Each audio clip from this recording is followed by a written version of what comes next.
আজকে Rangpur chamber of commerce আয়োজিত প্রতিবাদ সভা এবং সংবাদ সম্মেলনে উপস্থিত রংপুর চেম্বারের সম্মানিত সিনিয়র ভাইস প্রেসিডেন্ট জনাব মঞ্জুর রাজা। মামা আমি বলে দিচ্ছি একটু সংক্ষেপে, এই জন্য আমি মেট্রোপলিটন চেম্বারের প্রতিনিধি আছে, এখানে উইমেন চেম্বারের প্রতিনিধি শুরু করে রংপুর শহরের সর্বস্তরের ব্যবসায়ীবৃন্দ, সাংবাদিকবৃন্দ, অন্যান্য ব্যক্তিবর্গ, সবাইকে আমার সালাম। আমি আসলে সবার নাম নিয়ে মেনশন করলাম, সেই দুঃখিত। আসলে বিষয়টা হচ্ছে একটু ক্লিয়ার করে দিই। এখানে আমরা যে উদ্দেশ্যে রংপুর চেম্বারকে বাংলাদেশ কোল্ড স্টোরেজ অ্যাসোসিয়েশনের পক্ষ থেকে অবগত করেছি এবং রংপুর জেলা হিমাগার মালিক সমিতিও অবগত করেছে যে কোল্ড স্টোরেজের ভাড়া নির্ধারণ নিয়ে একটি বিষয় চলমান আছে। সেখানে আমাদের সাথে গভর্নমেন্টের বিভিন্ন জায়গায় বিভিন্নভাবে মিটিং হচ্ছিল এবং আমাদের কাছে যা যা রিপোর্ট দিয়েছে আমরা দিয়েছি। ভাড়াটা যেহেতু নির্ধারণ করার অথরিটি আছে আমরা না, সরকার, তো সেটা সেই পর্যায়ে চলমান আছে। আমাদের সারা বাংলাদেশে কিন্তু এইভাবে আলোচনা চলতেছে এবং কোথাও ওইভাবে আমরা কোনো সমস্যা ফেস করি না। কিন্তু রংপুরের বিষয়টা একটু আলাদা। এখানে যেমন আপনি দেখতেছেন যে রংপুর জেলায় হিমাগার শ্রমিক ভাঙচুর চালানো, বল প্রয়োগ করে মন করা কম ভাড়ায় হিমাগারতে সংরক্ষিত আলু জোরপূর্বক বের করে নিয়ে যাওয়ার হুমকির প্রেক্ষিতে একটা আশঙ্কা বোধ করার কারণে এটা আসলে আশঙ্কাটা এই জন্যই করতেছে যে ইতিপূর্বে গত বছরে দুই একটা কোল্ড স্টোরেজে আমাদের এরকম ঘটনা ঘটেছে।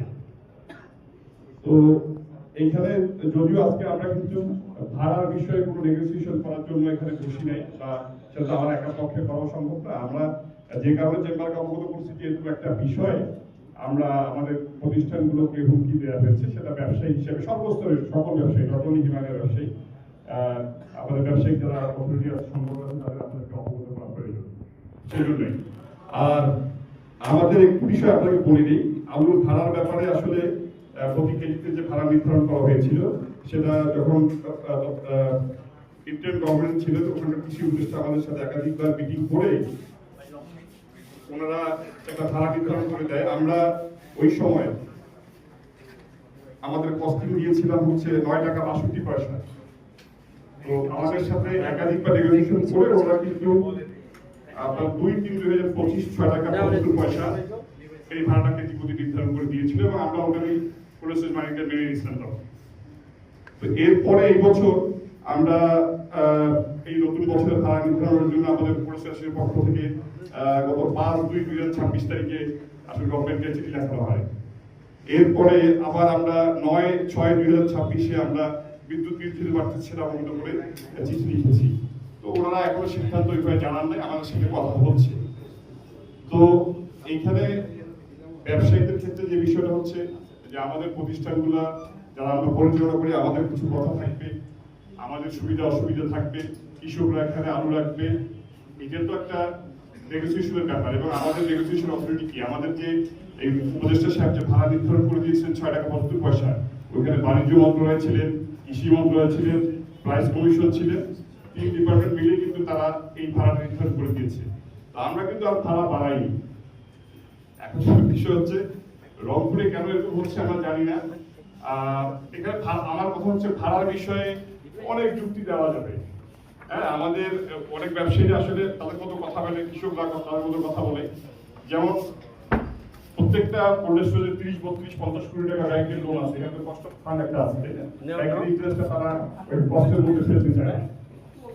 তো বাংলাদেশে হয়তো সবকটা 2-3টা কোল্ড স্টোরেজ হয়তো থাকতে পারে যাদের কোনো লোন নাই, ম্যাক্সিমাম কোল্ড স্টোরেজ তো লোনের সাগর করতেছে। তো আমি কি ব্যাংকের টাকা না দিয়ে ব্যবসা করব? তো আমাদের মেইন বিষয়টা হচ্ছে যে আমরা আমাদের এই প্রতিষ্ঠানগুলো কোটি কোটি টাকার স্থাপনার যে ইন্ডাস্ট্রিগুলো, এখানে অনেক লোক, অনেকের কর্মসংস্থান হয়েছে। আমরা অনেক কষ্ট করে লস করে হলেও কিন্তু এই প্রতিষ্ঠানগুলো অনেক বছর ধরে আমরা কিন্তু চালিয়ে আসছি। আর সবচেয়ে বড় কথা হচ্ছে আমাদের দেশে কিন্তু খাওয়া আলু সংরক্ষণের জন্য কোনো গভর্নমেন্টের পক্ষ থেকে কোনো হিমাগার নাই। এবং বীজ আলুর ক্ষেত্রেও কিন্তু আমরা 85% এই বেসরকারি মালিকানাধীন কোল্ড স্টোরেজ সংরক্ষিত হয়। তো সেই ক্ষেত্রে যেমন 1 বছর আগে কিন্তু অনেকে দেখা গেল যে কোল্ড স্টোরেজে আলু রেখে অনেকে কেজিতে 100 টাকা লাভ করছে। আমরা কিন্তু তখন বলি নাই যে আমাদেরকে আপনারা 5 পয়সা বা 10 পয়সা 20 পয়সা ভাড়া বাড়াই দেন। আর আমরা কিন্তু সবসময় কৃষকের পক্ষে। আমরা কৃষক যাতে উপকৃত হয়, কৃষক যাতে প্রণোদনা পায়, এবং সেটা অবশ্যই গভর্নমেন্টের কাছ থেকে।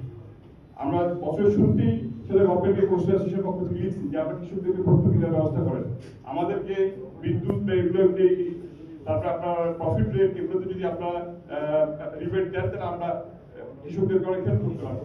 আমাদের দিক থেকে কৃষকের সাথে কোনো অসুবিধা নাই। এখন যদি কোনো কারণে কৃষক প্রতি বস্তায় 200 টাকা 250 টাকা আলু বেশি প্রোডাকশন লস করে, আমাদের 50 টাকা বা 30 টাকা ভাড়া কমায়, আমাদেরকে আর মেরে আপনাদের লাভ থেকে আমরা তো এমনি তারা পরিষ্কারগুলোকে আমরা চালাইতে পারবো। আমাদের কিন্তু আসলে বিষয়টা হচ্ছে, তারপরে আমরা সরকারি যেহেতু একটা বাংলাদেশের নিয়ন্ত্রণ সংস্থা আছে, বিভিন্ন মন্ত্রণালয় আছে, আমরা তো চাইলেও তাদের নিয়ন্ত্রণের বাইরে যে আমাদের কোনো একক কর্তৃত্ব বা আমাদের একক ধারা প্রতিষ্ঠা করা কিন্তু আমাদের পক্ষে সম্ভব না। কিন্তু আমরা যেটা গভর্নমেন্টের সময় আমাদের দুই একটা কোনো সুযোগের ভাঙা হয়েছে, কর্মচারীকে মারা হয়েছে, এই আশঙ্কা আমরা করতেছিলাম। তখন যেহেতু আইন শৃঙ্খলা পরিস্থিতি আপনি বুঝতেছেন যে ওই কন্ট্রোলে ছিল না, তো ওই জন্য আমরা আসলে এই ব্যবস্থাটা নেইনি, আইনগত ব্যবস্থা। তো যার কারণে হয়তো অনেকে মনে করতেছে ব্যবসায়ীরা দুর্বল হয়ে গেছে। দুর্বলের বিষয় না, আমরা অলওয়েজ কৃষকদের পক্ষে। কিছু আমরা মনে করতেছি হয়তো বা কেউ হয়তো কোনো পক্ষ হয়তো এই বিশেষ পরিস্থিতি তৈরি করার জন্য চেষ্টা করতেছে। আমরা এখন আসলে বলতে চাই যে ব্যবসায়ীদের কাছে আমাদের যে আবেদন, যে আমরা আমাদের আন্দোলন ভাড়া নির্ধারণের ক্ষেত্রে বা পরিবেশের সঙ্গে যেগুলো বিষয়ে যখনই আমাদের কৃষি অফিস থেকে ডাকে, কৃষি মন্ত্রণালয় থেকে ডাকে, আমরা কিন্তু সবসময় নেগোশিয়েট করি। প্রত্যেক মাসে আমরা আমাদের কাছে যে রিপোর্ট চাই আমরা সময় মতো দেওয়ার চেষ্টা করি। কিন্তু কেউ আইন হাতে নিবে, আমরা আমাদের প্রতিষ্ঠানগুলো নিয়ে নিরাপত্তাহীনতায় ভুগবো, এটা এই দেশে এই ব্যবসায়ীদের কাছে আমরা তুলে ধরার জন্য আজকে আমি শুরুতে যে উদ্দেশ্যে এই সাংবাদিক সম্মেলন আসলে করা, এবং সরকারি সাংবাদিক সম্মেলন আমাদের সর্বস্তরের ব্যবসায়ী মহোদয়কে অবগত করার জন্য আসলে চেম্বারের সহযোগিতা এই আয়োজন। আমি এই পর্বে আর বেশি কিছু বলছি না।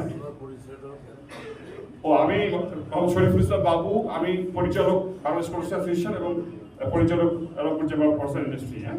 ধন্যবাদ সবাইকে আপাতত। মামা, আমরা আসলে এখানে চেম্বারে যে কারণে চেম্বারের মাধ্যমে ব্যবসায়ীদেরকে যে জিনিসটি অবগত করতে চেয়েছি সেটা হচ্ছে যে সার্বিক পরিস্থিতির সম্বন্ধে রংপুরের আমাদের ব্যবসায়িক প্রতিষ্ঠানগুলি নিরাপত্তাহীনতায় ভুগতেছে, হুমকির সম্মুখীন। আমাদের কর্মচারীদেরকে গত বছর যেহেতু অনেকজনকে ফিজিক্যালি অ্যাসল্ট করা হয়েছে, আমরা ভুক্তভোগী। তো ব্যবসায়িক দৃষ্টিকোণ থেকে আমরা ওই সময় কোনো আইনি ব্যবস্থায় যাইনি, আমরা এটা মিউচুয়ালি সমাধান করার চেষ্টা করছি। এটা আমাদের অনেক ব্যবসায়ী সংগঠনের হয়তো তারা অবগত ছিলেন না, তাদেরকে জানানোর জন্য আমাদের আশা।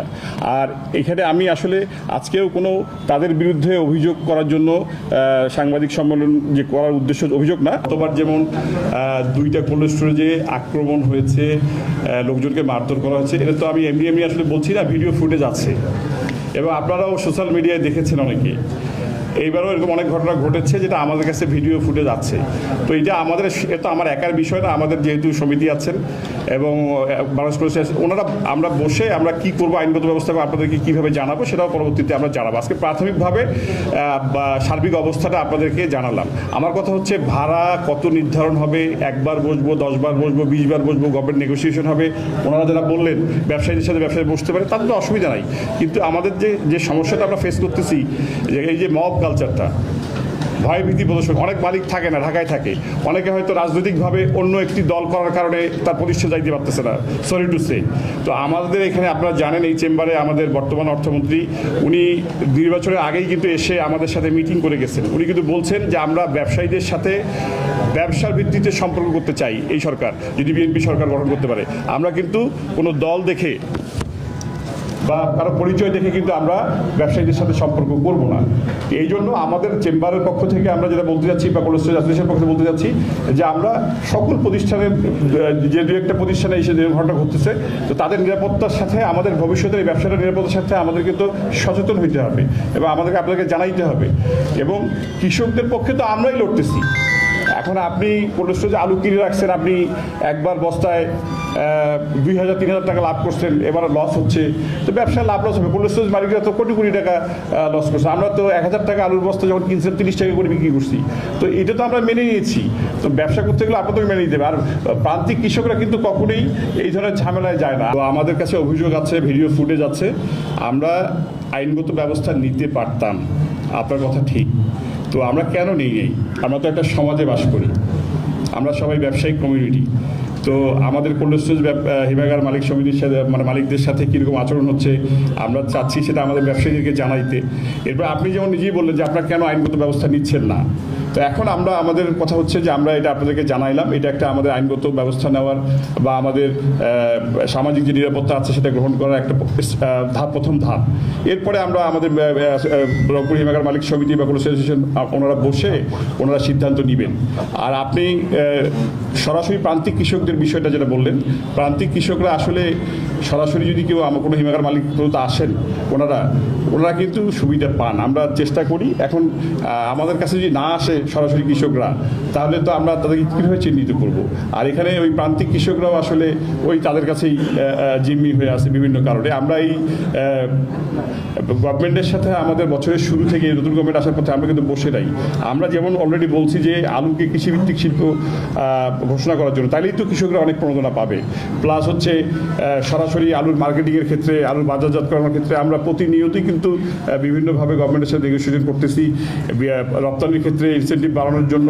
এবং চাষের ক্ষেত্রে যেমন আমরা একটা সময় কৃষকদেরকে কোনো সময় সরাসরি কিন্তু আলু বীজ সার এগুলো দিতাম, এবং আলু চাষের ক্ষেত্রে সরকার আমাদেরকে কাজে লাগায় কৃষকদেরকে কোনো প্রণোদনা দিতে পারে কিনা সেটাও আমাদেরকে কাজে লাগানোর জন্য আমরা সেখানেও আমরা রাজি আছি। তো আমাদের সরকারের সাথে কিন্তু আমাদের যে নেগোসিয়েশন বা আমাদের যে যোগাযোগ এটা কিন্তু অব্যাহত আছে, যেটা হয়তো একটা সময় ছিল না, বাট আমরা আমাদের জায়গা থেকে এখন কিন্তু চেষ্টা করতেছি এবং আমরা অনেক বিষয়ে কিন্তু আমরা সেটা সফল হয়েছি। যেমন এর আগে কখনোই আলুতে এইভাবে কিন্তু ইনসেন্টিভ দেওয়া হয় নাই। বাবা, আমরা দুঃখের বিষয় যে আমরা ওই এত কষ্ট করে আমাদের প্রসেস চেয়ারম্যান সাহেব থেকে শুরু করে আমরা কৃষি উপদেষ্টার সাথে 3বার দেখা করে আমরা তাকে রাজি করে কৃষি মন্ত্রণালয়কে বলে, অর্থ মন্ত্রণালয় পর্যন্ত বলে বরাদ্দ হওয়ার পরও আমরা নিতে পারিনি। এটা আমাদের ব্যর্থতা। আসলে আমরা এই দায়ভার তো অস্বীকার করতে পারবো না, কিন্তু আমাদের এবার যাতে আগামীতে যাতে এই ধরনের কোনো অবস্থা না হয় আমরা চেষ্টা করব। এবং আপনি নিজেও জানেন যে আসলে ওই সময় কে অথরিটি ছিল বলেন, যে আমরা নির্বাচন চলে আসছিল, আমরা আসলে চাইলেও অনেক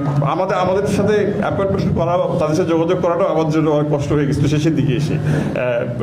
আর কৃষি মন্ত্রণালয়ে যিনি উপদেষ্টা ছিলেন উনি আবার আরেকটি মন্ত্রণালয়ের দায়িত্বে ছিলেন, স্বরাষ্ট্র মন্ত্রণালয়, উনিও সপ্তাহে 1 দিন বা 2 দিন অফিস করতেন, ওনাকে পাওয়া আসলে মুশকিল ছিল। বৃহত্তর রংপুরে রেস্টুরেন্ট বা ফুড ব্যবসায় ঢাকার থেকেও উন্নত মানের burger, sub, hot dog, Sharma, sandwich সহ সকল ধরনের বান ফ্রি ডেলিভারি নিতে যোগাযোগ করুন রংপুর নগরীর বিকন মোড়ে অবস্থিত স্ট্রিট ফুডে। আজই যোগাযোগ করুন 01890087777 নম্বরে।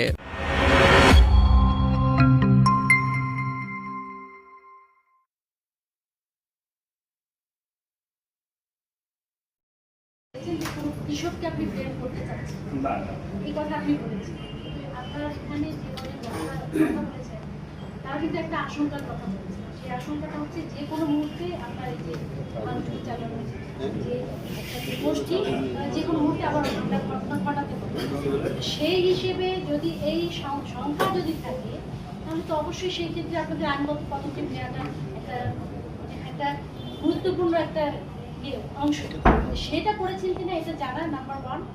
আর একটা বিষয় হচ্ছে যে আপনারা বলেছেন যে যেহেতু কৃষক বান্ধব আপনারা নীতি পোষণ করেন, সেই ক্ষেত্রে সরকার নির্ধারিত যে টাকাটা অর্থাৎ 6 টাকা 75 পয়সা পার কেজি, সেই হিসেবে আপনারা তো এমনি বলছেন যেটা যে ভর্তুকির মধ্যেই থাকছে না, এটা আপনারা প্রচার করছেন। তাহলে এবারের যে প্রেক্ষাপট যে আলুতে কৃষকরা অলরেডি তারা লস করেছে, আপনারা ব্যবসায়ী মানুষ, সেই ক্ষেত্রে কি কৃষকদের জন্য মানে যারা আপনাদের সিন্ডিকেট অর্থাৎ মধ্যস্বত্বভোগী যে পরিয়ারা যারা, এদেরকে বাদ দিয়ে আপনারা চিহ্নিত করে যারা জেনুইন কৃষক, তাদের জন্য কি কোনো সুব্যবস্থা আপনারা কি রাখতে চাচ্ছেন কি না, এটা একটা জানার বিষয়।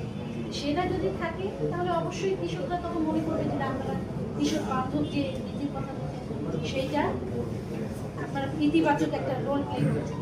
আরেকটা বিষয় আপনি বলেছেন যে যেহেতু মন্ত্রণালয় থেকে যে প্রণোদনার টাকাটা ফেরত যাচ্ছে, সেই হিসেবে আপনারা এখানে আমি মনে করি যে কর্মধার আপনারা ব্যবসায়ী যেসব সংগঠনগুলো আছেন আপনারা কর্মধারায় বসেছেন। তো সেই ক্ষেত্রে এই ভুল তো হয়ে গেছে যে আপনারা সেই অর্থটা ব্যাক করে নিয়ে আসার কোনো সুযোগ নেই। আগামীতে এ ধরনের কোনো সিদ্ধান্ত আপনারা সম্মিলিতভাবে নেবেন কিনা যে ভবিষ্যতে কৃষকের কোনো প্রণোদনা আসলে সেটা যেন ফেরত না যায়, সেটা অবশ্যই আপনাদের কৃষকদের স্বার্থে ব্যবসায়ী হলেও আপনারা সেই কাজটা করবেন। এরকম কোনো স্পেসিফিক কোনো চিন্তা ভাবনা আছে কিনা?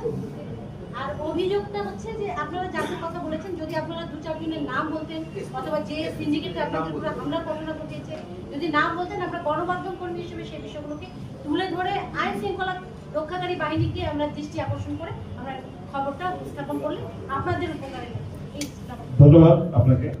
ওনার প্রশ্নগুলো যথেষ্ট যৌক্তিক, তবে আমাদের জায়গা থেকে আমরা যেহেতু মানে সংগঠনের ড্রাইভার আছে আমাদের উপরে, চাইলেও সবসময় সবকিছু সরাসরি বলার ক্ষেত্রে একটু বাধা আছে। তো আমাদের কাছে অভিযোগ আছে, ভিডিও ফুটেজ আছে, আমরা আইনগত ব্যবস্থা নিতে পারতাম, আপনার কথা ঠিক। তো আমরা কেন নেই? আমরা তো একটা সমাজে বাস করি, আমরা সবাই ব্যবসায়িক কমিউনিটি। তো আমাদের কোল্ড স্টোরেজ হিমাগার মালিক সমিতির সাথে মানে মালিকদের সাথে কিরকম আচরণ হচ্ছে আমরা চাচ্ছি সেটা আমাদের ব্যবসায়ীদেরকে জানাইতে। এবার আপনি যেমন নিজেই বললেন যে আপনার কেন আইনগত ব্যবস্থা নিচ্ছেন না, তো এখন আমরা আমাদের কথা হচ্ছে যে আমরা এটা আপনাদেরকে জানাইলাম, এটা একটা আমাদের আইনগত ব্যবস্থা নেওয়ার বা আমাদের সামাজিক যে নিরাপত্তা আছে সেটা গ্রহণ করার একটা প্রথম ধাপ। এরপরে আমরা আমাদের রংপুর হিমাগার মালিক সমিতি বা অ্যাসোসিয়েশন ওনারা বসে ওনারা সিদ্ধান্ত নেবেন। আর আপনি সরাসরি প্রান্তিক কৃষকদের বিষয়টা যেটা বললেন, প্রান্তিক কৃষকরা আসলে সরাসরি যদি কেউ কোনো হিমাগার মালিকগুলোতে আসেন ওনারা কিন্তু সুবিধা পান। আমরা চেষ্টা করি এখন আমাদের কাছে যদি না আসে সরাসরি কৃষকরা, তাহলে তো আমরা তাদেরকে কিভাবে চিহ্নিত করবো? আর এখানে ওই প্রান্তিক কৃষকরাও আসলে ওই তাদের কাছেই জিম্মি হয়ে আছে বিভিন্ন কারণে। আমরা এই গভর্নমেন্টের সাথে আমাদের বছরের শুরু থেকে নতুন গভর্নমেন্ট আসার কথা আমরা কিন্তু বসে নাই। আমরা যেমন অলরেডি বলছি যে আলুকে কৃষিভিত্তিক শিল্প ঘোষণা করার জন্য, তাই কিন্তু কৃষকরা অনেক প্রণোদনা পাবে। প্লাস হচ্ছে সরাসরি আলুর মার্কেটিং এর ক্ষেত্রে, আলু বাজারজাত করার ক্ষেত্রে আমরা প্রতিনিয়তই কিন্তু বিভিন্নভাবে গভর্নমেন্টের সাথে নেগোশিয়েট করতেছি, রপ্তানির ক্ষেত্রে ইনসেন্টিভ বাড়ানোর জন্য, এবং চাষের ক্ষেত্রে যেমন আমরা একটা সময় কৃষকদের সরাসরি কিন্তু আলু সারা দিতাম, এবং আলু চাষের ক্ষেত্রে সরকার আমাদেরই কাজে লাগায় কৃষকদেরকে কোনো প্রণোদনা দিতে পারে কিনা সেটাও আমাদের কাজে লাগানোর জন্য আমরা সেখানেও আমরা রাজি আছি। তো আমাদের সরকারের সাথে কিন্তু আমাদের নেগোসিয়েশন বা আমাদের যে যোগাযোগ এটা কিন্তু অব্যাহত আছে, যেটা হয়তো একটা সময় ছিল না, বাট আমরা আমাদের জায়গা থেকে এখন কিন্তু চেষ্টা করতেছি এবং আমরা অনেক বিষয়ে কিন্তু আমরা সেটা সফল হয়েছি। যেমন এর আগে কখনোই আলুতে এইভাবে কিন্তু ইনসেন্টিভ দেওয়া হয় নাই। বাবা আমরা দুঃখের বিষয় যে আমরা ওই এত কষ্ট করে আমাদের প্রফেসর চেয়ারম্যান সাহেব থেকে শুরু করে আমরা কৃষি প্রতিষ্ঠানের সাথে 3বার দেখা করে আমরা তাকে রাজি করে কৃষি মন্ত্রণালয়কে বলে, অর্থ মন্ত্রণালয় পর্যন্ত বলে বরাদ্দ হওয়ার পরও আমরা নিতে পারি, এটা আমাদের ব্যর্থতা। আসলে আমরা এটা এবার তো অস্বীকার করতে পারবো না, কিন্তু আমাদের এবার যাতে আগামীতে যাতে এই ধরনের কোনো অবস্থা না হয় আমরা চেষ্টা করবো। এবং আপনি নিজেও জানেন যে আসলে ওই সময় কি অথরিটি ছিল বলেন, যে আমরা নির্বাচন চলে আসছিল, আমরা আসলে চাইলেও অনেক আমাদের সাথে অ্যাপয়েন্টমেন্ট করাও, তাদের সাথে যোগাযোগ করাটাও আমাদের জন্য অনেক কষ্ট হয়ে গেছে শেষের দিকে এসে। আর কৃষি মন্ত্রণালয় যিনি উপদেষ্টা ছিল উনি আবার আইটি মন্ত্রণালয়ের দায়িত্ব ছিল, স্বরাষ্ট্র মন্ত্রণালয়, উনিও সপ্তাহে একদিন প্রতিদিন অফিস করতেন, ওনাকে পাওয়া আসলে মুশকিল ছিল। জি ধন্যবাদ। আমার ছোট্ট একটা প্রশ্ন আছে, কিন্তু একে অপরের পরিপূরক। যেটি বলতে চাচ্ছি যে হিমাগার কিন্তু নির্ভর করে কৃষকের উপর। কৃষকের স্থান যদি সেখানে না হয়, সেখানে হিমার মালিকরা নিজে আলু কেটে কতদিন চালাবে, ব্যবসা করতে পারবে না। আমার কাছে যেটি প্রশ্ন হচ্ছে যে আপনারা বলেন এক শ্রেণীর কৃষক কি এত শক্তিশালী হয়েছে যে চেম্বারের বা হিমাগার মালিকদেরকে হত্যা করবে, লুট করবে? এটার পিছনে কোনো মত তৈরি করছে কিনা? এক শ্রেণী বলতে কাকে বোঝাচ্ছে? তারা কি আপনাদের এই কাজটি করতেছে কিনা? কৃষক এত শক্তিশালী না আমাদের অঞ্চলের কৃষক? আমাদের দুইটা কোল্ড স্টোরেজে আক্রমণ হয়েছে, লোকজনকে মারধর করা হচ্ছে, এটা তো আমি এমনি আসলে বলছি না, ভিডিও ফুটেজ আছে এবং আপনারাও সোশ্যাল মিডিয়ায় দেখেছেন অনেকে। এইবারও এরকম অনেক ঘটনা ঘটেছে যেটা আমাদের কাছে ভিডিও ফুটেজ আছে। তো এটা আমাদের কিন্তু আমার একার বিষয় না, আমাদের যেহেতু সমিতি আছেন এবং আমরা বসে আমরা কি করবো, আইনগত ব্যবস্থা আপনাদেরকে কিভাবে জানাবো সেটাও পরবর্তীতে আমরা জানাবো। আজকে প্রাথমিকভাবে সার্বিক অবস্থাটা আপনাদেরকে জানালাম। আমার কথা হচ্ছে ভাড়া কত নির্ধারণ হবে, একবার বলবো, 10 বার বলবো, 20 বার বলবো, গভর্নমেন্ট নেগোসিয়েশন হবে, ওনারা যারা বললেন ব্যবসায়ী হিসেবে ব্যবসায় বসতে পারে তাহলে তো অসুবিধা নেই, কিন্তু আমাদের যে সমস্যাটা আমরা ফেস করতেছি যে এই যে মব কালচারটা, ভয় ভীতি প্রদর্শন, অনেক মালিক থাকে না, ঢাকায় থাকে, অনেকে হয়তো রাজনৈতিক ভাবে অন্য একটি দল করার কারণে তার প্রতিষ্ঠা যাইতে পারতেছে না, সরি টু সে। তো আমাদের এখানে আপনারা জানেন এই চেম্বারে আমাদের বর্তমান অর্থমন্ত্রী উনি 2 বছরের আগে কিন্তু এসে আমাদের সাথে মিট করে গেছে। উনি কিন্তু বলছেন যে আমরা ব্যবসায়ীদের সাথে ব্যবসা ভিত্তিতে সম্পর্ক করতে চাই এই সরকার, যদি বিএনপি সরকার গঠন করে। আমরা কিন্তু কোনো দল দেখে বা কারো পরিচয় দেখে কিন্তু আমরা ব্যবসায়ীদের সাথে সম্পর্ক করবো না। এই জন্য আমাদের চেম্বারের পক্ষ থেকে আমরা যেটা বলতে যাচ্ছি বা পক্ষে বলতে যাচ্ছি যে আমরা সকল প্রতিষ্ঠানের যে দু একটা প্রতিষ্ঠানে এসে দুর্ঘটনা ঘটতেছে তাদের নিরাপত্তার সাথে আমাদের ভবিষ্যতের ব্যবসার নিরাপত্তার সাথে আমাদের কিন্তু সচেতন হইতে হবে এবং আমাদেরকে আপনাকে জানাইতে হবে। এবং কৃষকদের পক্ষে তো আমরাই লড়তেছি। এখন আপনি পরিস্থিতিতে আলু কিনে রাখছেন, আপনি একবার বস্তায় 2,000-3,000 টাকা লাভ করছেন, এবার লস হচ্ছে, তো ব্যবসায় লাভ লস হবে। পরিস্থিতি বাড়িতে তো কোটি কোটি টাকা লস করছে। আমরা তো 1,000 টাকা আলুর বস্তা যখন কিনছেন 30 টাকা করে বিক্রি করছি, তো এটা তো আমরা মেনেই গেছি। তো ব্যবসা করতে গেলে আবেদন মেনে নিতে হবে। আর প্রান্তিক কৃষকরা কিন্তু কখনোই এই ধরনের ঝামেলায় যায় না। আমি মনে হয় আপনাকে বুঝতে পারছি, আর এর বেশি কিছু বলতে চাচ্ছি না।